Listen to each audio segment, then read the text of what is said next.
it's Julie. Well, today I'm going to show you how to make, lovingly known as, Christmas crack. If you have not eaten the treat that is Christmas crack, you are missing out. So I went to work out today. I do work out 5 days a week. I think it's really important to keep your body healthy. But I had just a little bit of time in my schedule this afternoon, so I ran home, decided to get this knocked out. I have a child that wants to take it tomorrow. He has his work Christmas party. So I needed to go ahead and just fit it in when I had the time. Now, Christmas crack is really quite simple to make, but you do have to follow all the steps. If you don't do all of the steps, it just won't set up. It won't turn out right. So the first thing you're going to do is set your oven at 400 degrees. I've already done that. It is preheating. It will eventually ding at us and tell us it's preheated. The next thing you're going to do is you're going to need just a pan, regular pan, and then you are going to need 3 sticks of butter. 3 sticks of butter go in this to start it off.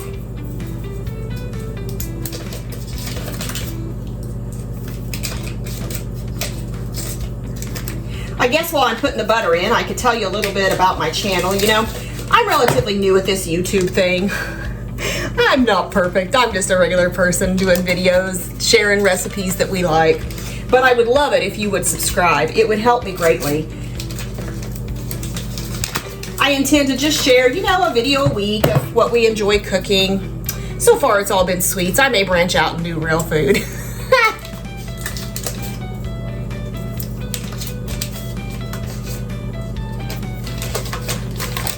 All right, so 3 sticks of butter.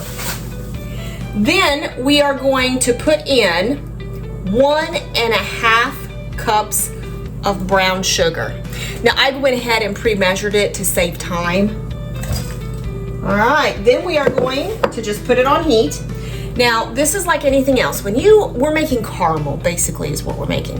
When you decide to make caramel or any type of candy, it's a slow process. You want to turn that burner on very, very slow because you don't want to burn it.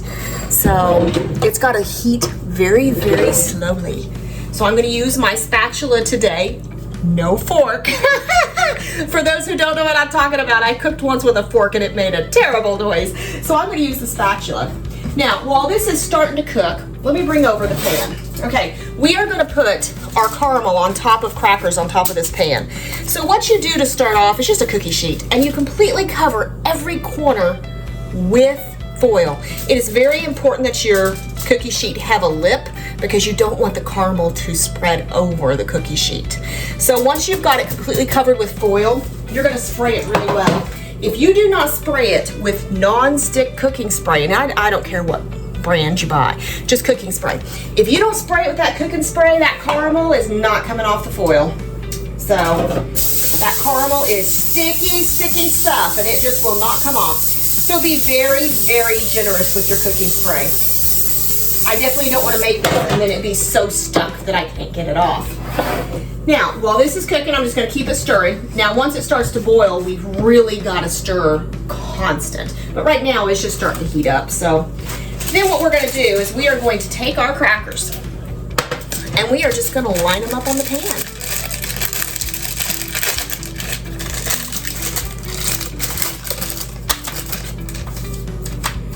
Let me see if I can turn this so you can get a better picture of what I'm doing. There we go. Okay, so we're just going to line them up in the cookie pan. You don't want to leave space between them. Line them up as much as you can.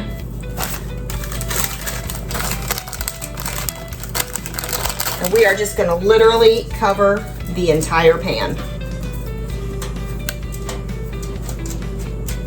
And you know, when you think about the cost of some of the recipes, especially, you know, like I said, my kid's just taking this to his Christmas party. But when you think about the cost, this is a relatively cheap cost because it's just some brown sugar, butter, crackers, and then whatever type of topping you want to put on it. We'll talk about toppings when we kind of get there a little bit later on.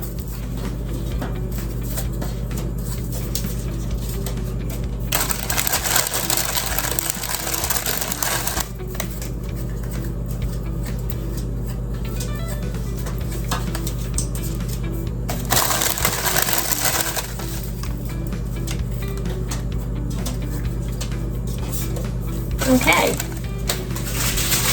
So what I'll do is I'll just get out another sleeve of crackers and finish filling up this pan.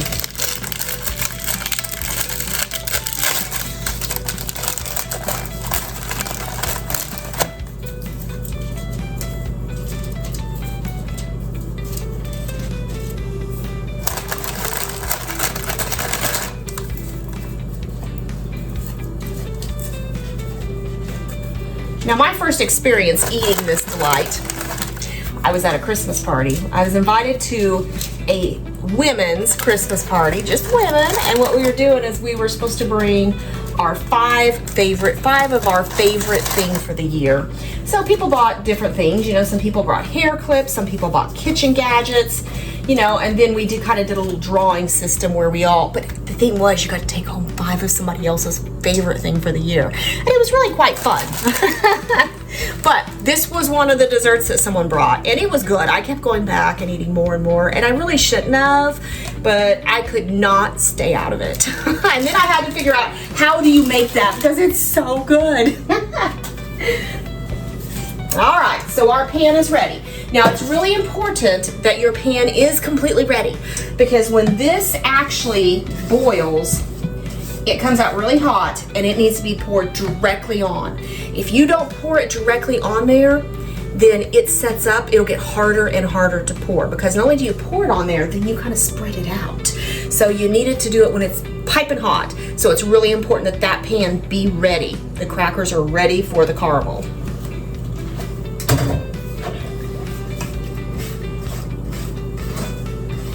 Now what I'm going to do is I'm just stirring and letting it all slowly melt.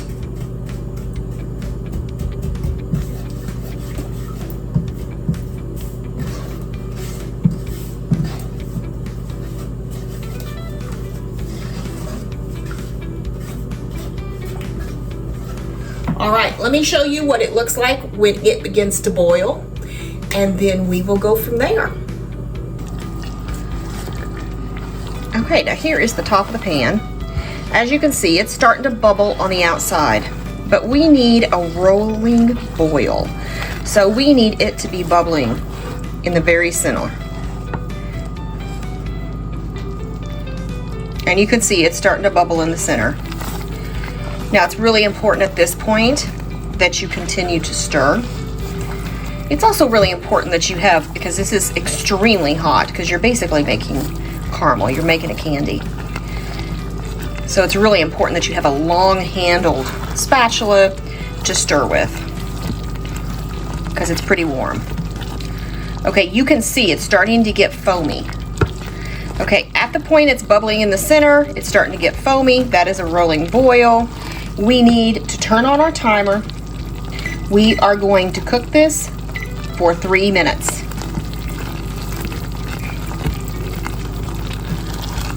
Keep stirring. Just let it boil. Let it foam. You're making your caramel.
And there is my timer. So we are going to just simply remove it from the heat. Okay, so I just removed our caramel from the heat. And now what we're going to do is we are just going to pour it right over our crackers.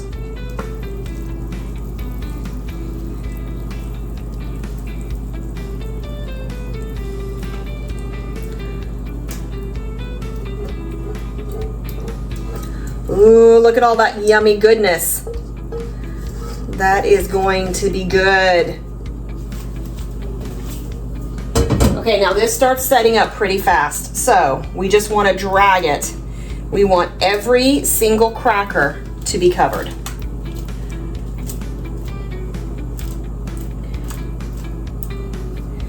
So we just need to drag it and make sure that every cracker is covered.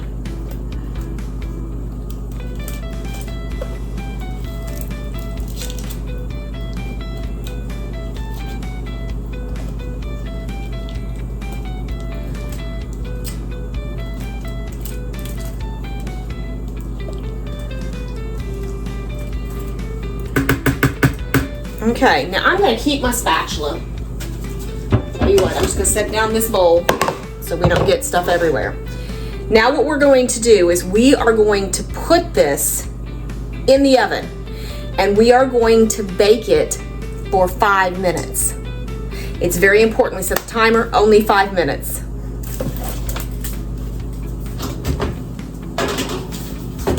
Woo, my glasses fogged on that. So I'm going to set the timer for 5 minutes, and when that comes out of the oven, I'll be right back.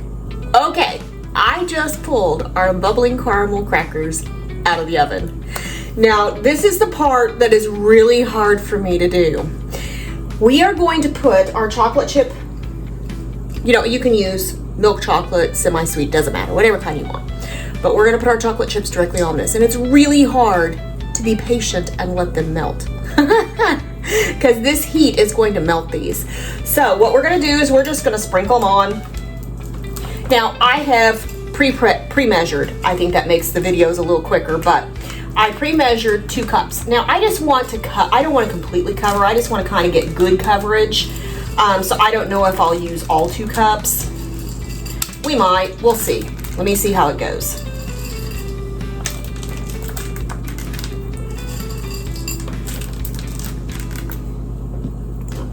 Don't want a stray one. I'm gonna just get some around the edges. And nope, I don't think we're gonna use totally 2 cups. I have a little bit left over. You know, I don't know if you guys, but we use so many chocolate chips that we have a bin for chocolate chips, so I'll just put the unused ones back in. What we're gonna do now, we are just gonna we are gonna set another timer for another 3 minutes, and we are gonna be patient and let our chocolate melt. And it's really, really hard not to want to stir the chocolate or do something with it, but we're just gonna let it melt. Now, as that's melting, let's talk about what we can do as toppings after this melts. You know, we like nuts. I'm gonna put some nuts on it. We also are really big fan in my household of Heath. Oh, we love Heath.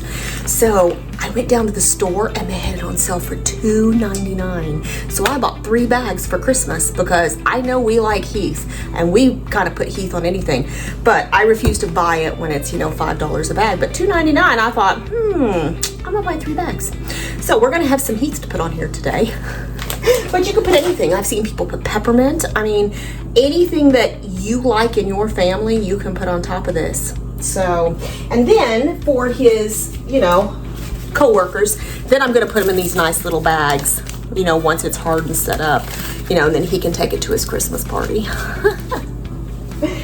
All right. Now, I don't know if you can really see. Let me get another. Let me zoom this up here. Can you see the shininess? Can you see that the chocolate's starting to be shiny? When it gets shiny like that, that means it's actually melting. So at the end of our 3 minutes, it'll be melted enough that we can just rake it across and it'll just make a nice layer of chocolate. But the secret sauce is leaving it. It's so hard not to want to stir it, but you have to leave it the full 3 minutes for it to melt. But I find that really hard. I'm always wanting to mess with it. But we are close. All right.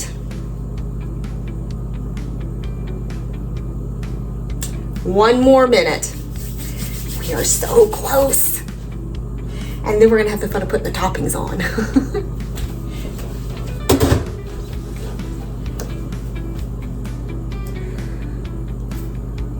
Now let's get an even shinier. I don't know if the camera really shows how shiny that all is. Do you see the chocolate is just as shiny as the caramel?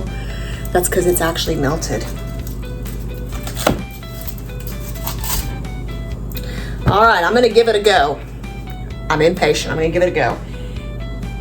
Do you see how when I sweep across, it's just literally just melted chocolate. We still have a few lumps, but just melted chocolate. So my goal is to just spread this chocolate all across each one. I want each cracker to have a little bit of chocolate on it. So my goal is just to spread the chocolate. And with it being melted, it just spreads really easily.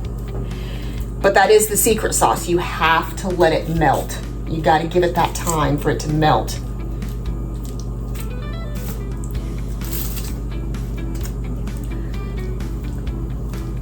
All right, and there we go. So very, very simple. So now what I'm gonna do, I'm just gonna cut this off. I just bought a little bag of nuts. They were $2. And we're just gonna sprinkle them on top. Now, of course, if you have someone that has a nut allergy where you're going, you might think about not putting the nuts, but I don't think he knows of any nut allergies. And then, of course, we just like a little sweet on top, so we're gonna sprinkle just a little Heath bar. But the Heath doesn't have to be. If you don't like Heath bar, you could spread anything, you know, you could put all kinds of different type of candies in the candy aisle. All right. Now, this is piping hot. I have glass shelves in my refrigerator. I don't like to put anything this hot on my glass shelves. I'm afraid I'll break them. So I will leave this sitting here for probably an hour, let the pan cool a little, and then I'm gonna put it in my refrigerator. It takes being in the refrigerator a couple hours for it to set up. Now, we are unreasonably warm here in Arkansas. It is 68 degrees here today. Who knew in December? I mean, it's hot for us. Normally we're around 30. When I make this during the winter, sometimes I just cover it and set it out back on the porch. You know, we have a deck, so it's high. No animals can get up there. So I'll just cover it literally and set it out there and let nature refrigerate it. But today I can't do that, so I've actually got to put it in my real refrigerator. So I'm gonna leave it for about an hour, then I'm gonna put it in the refrigerator for a couple. After it has set up, I will come back and we will talk about how to get it out of the pan, how to get it out of the foil, and show you what it actually looks like when it's all done. See you in a little bit. Well, we are back and it is officially set up. So let me tell you, it looks really good. All right, so what we're gonna do with it to get it out of the pan, it just literally just lifts up. It's just one big sheet. Now the easy way to crack it and make it different sizes is just literally to almost like roll it. And I do it in the pan because I don't want to make a big mess all over my kitchen, but it literally just comes right off the pan.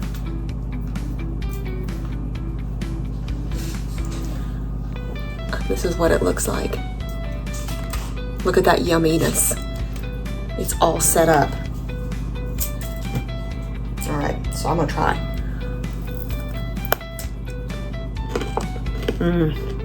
Oh.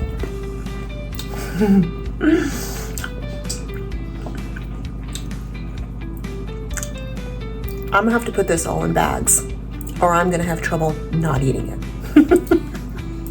Literally, I gotta put it all in bags. Oh, wow. All right, so I washed my hands.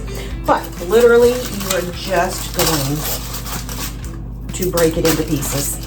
And the easiest way is just take the end and crack it. Crack it up. And then just take the next and crack it up. And just let it fall over on itself. That's the easiest way to do it. And then of course you can crack it into smaller pieces to put it in the pans. And you can make them whatever size. And that's the beauty of this. It's not perfect. The pieces don't have to be perfect. They can be any size you want. You can crack them to make them smaller. They can be big, they can be long. That is what is so perfect about this. It's the imperfection. So then all you're gonna do is just put it in your vessel, whether it be a bag for a Christmas party or a tray of some kind. Anyway, it is as simple as that. Have a good evening.